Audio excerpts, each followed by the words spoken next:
ഇത് നമുക്ക് നല്ലൊരു നാടൻ കൂട്ടാനാണ് കേട്ടോ. ഇറച്ചി മീനും ബിരിയാണിയും ഒക്കെ അല്ലേ നമുക്ക്. അത് കഴിഞ്ഞതിന് ശേഷം ഇത് നല്ലൊരു നാടൻ കൂട്ടാനാണ് ഉണ്ടാക്കുന്നത്. പഴയ കാലത്ത് അമ്മമാരൊക്കെ ഉണ്ടാക്കിയിരുന്നതാണ്. ഇത് ചോറിൻ്റെ കൂടെ ആയാലും കഞ്ഞിൻ്റെ കൂടെ ആയാലും ചപ്പാത്തിൻ്റെ കൂടെ ആയാലും എന്തിൻ്റെ കൂടെ കഴിക്കാൻ പറ്റുന്ന നല്ലൊരു കിടിലൻ കോമ്പിനേഷനാണ്. ഇതിൻ്റെ ഒന്നും മിസ്സാകാതിരിക്കാൻ വേണ്ടി നിങ്ങൾ വീഡിയോ ഒന്ന് മുഴുവനായിട്ട് സ്കിപ്പ് ചെയ്യാതെ ഒന്ന് കാണുക. വീഡിയോ ഇഷ്ടമായി എല്ലാവരും ഒന്ന് ലൈക്ക് ചെയ്യാനും നിങ്ങളുടെ ഫ്രണ്ട്സ് ആൻഡ് ഫാമിലി ഗ്രൂപ്പിലേക്ക് ഒന്ന് ഷെയർ ചെയ്ത് കൊടുത്തുകൂടി നമ്മളൊന്ന് സപ്പോർട്ട് ചെയ്യാനൊന്നും മറന്നു പോയത്. അപ്പോൾ ഇത് അധികം ആർക്കും അറിയുന്നുണ്ടാവില്ല. അറിയാത്തവരുണ്ടെങ്കിൽ ഒന്ന് ഉണ്ടാക്കി നോക്കിക്കോട്ടെ. അതുകൊണ്ടാണ് ഷെയർ ചെയ്യാൻ പറയുന്നത്. അപ്പോൾ ഇതാ ഞാൻ ചക്കരക്കിഴങ്ങും ചേമ്പും തണ്ടും എടുത്തിട്ടുണ്ട്. ചക്കരക്കിഴങ്ങ് പുഴുങ്ങിയതിൻ്റെ ബാക്കി ഞാൻ ഒന്ന് എടുത്ത് വെച്ചാണ് കേട്ടോ. അപ്പോൾ ഇതുപോലെ ചേമ്പും തണ്ട് തൊട്ട് വീട്ടിൽ നിന്ന് അതിനോട് വാങ്ങിയതാണ്. ചെറിയ തണ്ടാണ്. അപ്പോൾ അതുകൊണ്ട് ഇതന്നെ ഉള്ള എന്നോട്. അപ്പോൾ ചെറിയ തണ്ടാണ്ട് മുറിച്ച് തന്നു. പിന്നെ വലിയ തണ്ടാണെങ്കിൽ 2 എടുത്താൽ മതി കേട്ടോ. അപ്പോൾ നമ്മൾ ചക്കരക്കിഴങ്ങൊക്കെ കഴുകിയതിന് ശേഷം തോല് കളഞ്ഞ് മുറിച്ചെടുത്തിട്ടുണ്ട്. അതുപോലെ തന്നെ ചേമ്പും തണ്ടും തോലൊക്കെ കളഞ്ഞ് മുറിച്ചെടുത്തിട്ടുണ്ട്. തോല് കളയണതൊക്കെ ഞാൻ കാണിക്കാതിരുന്നത് എല്ലാവർക്കും പറയുകയും ചെയ്യുക. പിന്നെ വീഡിയോയിൽ ഒരുപാട് ലെങ്ത് ആകണ്ടെന്ന് വിചാരിച്ചിട്ടാണ്. അതിന് ശേഷം ഞാനിതൊരു മണ്ണിൻ്റെ ചട്ടി വെച്ചിട്ടുണ്ട്. അതിലേക്ക് ഞാനിത് ചക്കരക്കിഴങ്ങ് ഇട്ട് കൊടുത്തിട്ടുണ്ട്. ചക്കരക്കിഴങ്ങ് ഇട്ടിട്ട് നമുക്കത് വേകാൻ ആവശ്യമായിട്ടുള്ള വെള്ളം ഒഴിച്ച് കൊടുക്കുക.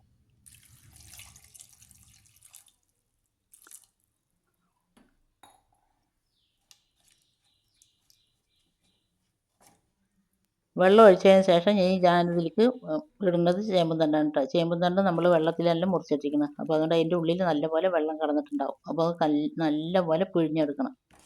അതിൻ്റെ മേലത്തെ തോല് നമ്മൾ വാഴക്കൻ്റെ തോല് കളയും പോലെ കളഞ്ഞാൽ മതി, ചീന്തിയാൽ മതി. അപ്പോൾ അതിൻ്റെ തോലൊക്കെ പോയി കിട്ടും. അതുപോലെ തന്നെ കൈ കൊണ്ട് നല്ലപോലെ പിഴിഞ്ഞിട്ടിട്ട് കൊടുക്കുക. അങ്ങനെ വാരി വാരി ഇട്ട് പറഞ്ഞാൽ ഒരുപാട് വെള്ളം ഉണ്ടാവുള്ളൂ. ഇതിപ്പോൾ ഇന്നത്തെ തലമുറക്കൊന്നും ഇത് അറിയുന്നുണ്ടാവില്ല. പഴയ കാലത്തെ ആൾക്കാരൊക്കെ ചെയ്തിരുന്നതാണ്. നല്ല ടേസ്റ്റുള്ളൊരു കൂട്ടാൻ തന്നെയാണ്. അപ്പോൾ നിങ്ങളിതൊന്ന് ഉണ്ടാക്കി നോക്കട്ടോ, അറിയാത്തവർ ചെയ്യാത്തവരുണ്ടെങ്കിൽ. പിന്നെ ഞാനതൊക്കെ അടുപ്പിൽ വെച്ചതിന് ശേഷം കറണ്ട് പോയി. അപ്പോൾ പിന്നെ ബാക്കി വീഡിയോ ഒന്നും എടുക്കാൻ പറ്റിയില്ല. പിന്നെ ഇപ്പോൾ കറണ്ട് വന്നതിന് ശേഷം നോക്കുമ്പോഴേക്കും ഇതൊക്കെ നല്ലപോലെ വെന്തിട്ടുണ്ട്. നമ്മൾ വേവിക്കുമ്പോൾ ഉപ്പ് ഇട്ടിട്ടില്ല. അപ്പോൾ ഞാനിപ്പോൾ ഇതിലേക്ക് ആവശ്യത്തിനുള്ള ഉപ്പ് ഇട്ട് കൊടുക്കുന്നുണ്ട്. എരിവിന് ആവശ്യമുള്ള പച്ചമുളക് ഇട്ട് കൊടുക്കുന്നുണ്ട്. ഒരു പച്ചമുളക് ഇട്ട് കൊടുക്കുന്നുണ്ട്. നല്ല എരിവുണ്ട് ഇതിന്. അപ്പോൾ ഞാൻ ഒരു പച്ചമുളക് ഇട്ടിട്ടുണ്ട്. പിന്നെ ഇതിലേക്ക് ഉപ്പും ഞാൻ ഇട്ട് കൊടുക്കുന്നുണ്ട്. നിങ്ങൾക്ക് എരിവിന് ആവശ്യമായിട്ടുള്ള മുളക് ഇട്ട് കൊടുക്കാം കേട്ടോ. ഈ കൂട്ടാനത്തിന് അധികം എരിവില്ലാതിരിക്കണതാണ് നല്ലത്. അപ്പോഴാണ് നല്ല ടേസ്റ്റും. ഒരു ചെറിയൊരു മധുരവും എരിവും ഒക്കെപ്പാടായിട്ട് കഴിക്കുമ്പോഴാണ് ഇത് നല്ല ടേസ്റ്റ്. പിന്നെ ഉപ്പ് ഇട്ട് കൊടുത്തതിന് ശേഷം ഇനി നമ്മളിത് മീഡിയം ടു ലോ ഫ്ലെയിമിലിട്ടിട്ടാണ് വേവിച്ചെടുക്കുന്നത് കേട്ടോ. ഒരിക്കലും ഹൈ ഫ്ലെയിമിലിട്ടിട്ട് വേവിക്കരുത്. പെട്ടെന്ന് വെള്ളം പറ്റിപ്പോവും, ചട്ടീൻ്റെ അടിയിൽ പിടിക്കുകയും ചെയ്യും. മീഡിയം ടു ലോ ഫ്ലെയിമിലിട്ടിട്ട് അതിൻ്റെ വെള്ളം ഒന്ന് വറ്റിച്ചെടുക്കുക. അതിൻ്റെ ഇടയിൽ ഇടയ്ക്കിടയ്ക്കൊന്ന് തുറന്നിട്ട് ഇളക്കി കൊടുക്കുക. അപ്പം അതൊന്നും ഞാൻ വീഡിയോയിൽ കാണിച്ചിട്ടില്ല. അതൊക്കെ നിങ്ങൾ ചെയ്യുക. അപ്പോൾ ഞാൻ കുറച്ച് നേരം കഴിഞ്ഞപ്പോഴേക്കും ഇത് തുറന്നിട്ടുണ്ട്. അപ്പോൾ ഞാൻ നല്ലപോലെ വെള്ളം വറ്റിയിട്ടുണ്ട്. വെള്ളം വറ്റിയതിന് ശേഷം ഞാനിത് തുറന്നിട്ട് ഇളക്കി കൊടുക്കേണ്ട ഒന്നും കൂടി ഇളക്കി കൊടുത്തതിന് ശേഷം ഫ്ലെയിം ഓഫാക്കി വെക്കുന്നുണ്ട്. അപ്പോൾ നമ്മുടെ കൂട്ടാൻ അടിയിലൊന്നും പിടിച്ചിട്ടില്ല. ഞാൻ ഇടയ്ക്കിടയ്ക്ക് ഇളക്കി കൊടുത്തിട്ടുണ്ടായിരുന്നു കേട്ടോ.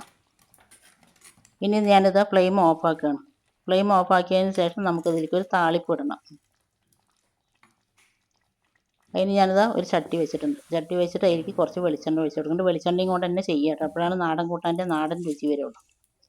പിന്നെ അതിലേക്ക് കുറച്ച് കടുക് ഇട്ട് കൊടുത്തിട്ടുണ്ട്. കടുക് നല്ലപോലെ പൊട്ടിയതിന് ശേഷം ഞാനിതിലേക്ക് ഒരു കൂട് വെളുത്തുള്ളിയും കുറച്ച് ചെറിയ ഉള്ളി 2-3 ചെറിയ ഉള്ളിയും പാടെ നല്ലപോലെ തോലൊക്കെ കളഞ്ഞതിന് ശേഷം ഇടികല്ലിലിട്ട് ഇടിച്ചെടുത്തതാണ്. ഇനി ഇത് നല്ലപോലെ ഒന്ന് ഗോൾഡൻ കളറായി വരണം. അതിലേക്ക് കുറച്ച് കറിവേപ്പില ഇടുന്നുണ്ട്. അതുപോലെ തന്നെ 2 വറമുളകും ഞാൻ ചതച്ചിട്ട് ഇട്ട് കൊടുക്കുന്നുണ്ട്. എൻ്റെ വീഡിയോ കണ്ട് എന്നെ സപ്പോർട്ട് ചെയ്യുന്ന എല്ലാ കൂട്ടുകാരനെ കൊണ്ടും ഒരുപാട് നന്ദി. തുടർന്ന് നിങ്ങളുടെ സപ്പോർട്ട് ഉണ്ടാകണം. നമ്മുടെ ചാനലിൽ ഒരുപാട് നല്ല നല്ല റെസിപ്പീസൊക്കെ ഞാൻ ഇട്ടിട്ടുണ്ട് കേട്ടോ. ഇതിന് തൊട്ട് മുമ്പുള്ള വീഡിയോ ഇട്ടിങ്ങനെ ഞാൻ ബീഫ് കൊണ്ട് കൊണ്ടാട്ടുണ്ടാക്കിയത്. ബീഫ് കൊണ്ടാട്ടം അത് ഒരുപാട് പേര് കണ്ടിട്ട് നല്ല സപ്പോർട്ട് തന്നിട്ടുണ്ട്. നിങ്ങളുടെ ഓരോരോ സപ്പോർട്ടിന് ഒരുപാട് നന്ദി. പറഞ്ഞറിയിക്കാൻ പറ്റാത്ത നന്ദിയുണ്ട്. അതുപോലെ തന്നെ നമ്മുടെ ചാനലിൽ ഒരുപാട് ബിരിയാണീൻ്റെ റെസിപ്പികളും നാടൻ വിഭവങ്ങളും ഒരുപാട് ടിപ്സുകൾ, മുടിക്ക് പറ്റുന്ന എണ്ണ കാച്ചിയ വീഡിയോ അതൊക്കെ ഞാൻ ഒരുപാട് ഇട്ടിട്ടുണ്ട് കേട്ടോ. അപ്പോൾ നിങ്ങൾ കാണാൻ താല്പര്യമുള്ളവരുണ്ടെങ്കിൽ ഒന്ന് കണ്ടു നോക്കി. അതുപോലെ കർക്കിടകത്തിൽ കഴിക്കാൻ പറ്റുന്ന വിഭവങ്ങളൊക്കെ ഇട്ടിട്ടുണ്ട്. അപ്പോൾ അത് ഉള്ളിയൊക്കെ നല്ലപോലെ ഗോൾഡൻ കളറായതിന് ശേഷം ഞാനത് കൂട്ടാനിലേക്ക് ഒഴിച്ച് കൊടുത്തിട്ടുണ്ട്. ഒഴിച്ചതിന് ശേഷം പെട്ടെന്ന് തന്നെ മൂടി വെക്കുക. മൂടി വെച്ചിട്ട് ഒരു 5 മിനിറ്റ് കഴിഞ്ഞതിന് ശേഷം മാത്രം തുറന്നിട്ട് ഇളക്കിയാൽ മതി. നമ്മുടെ കൂട്ടാനിൽ ഒഴിച്ചതിൻ്റെ ഫ്ലേവർ മുഴുവൻ പോകാതിരിക്കാൻ വേണ്ടിയിട്ടാണ് പെട്ടെന്ന് മൂടി വെക്കാൻ പറയുന്നത്.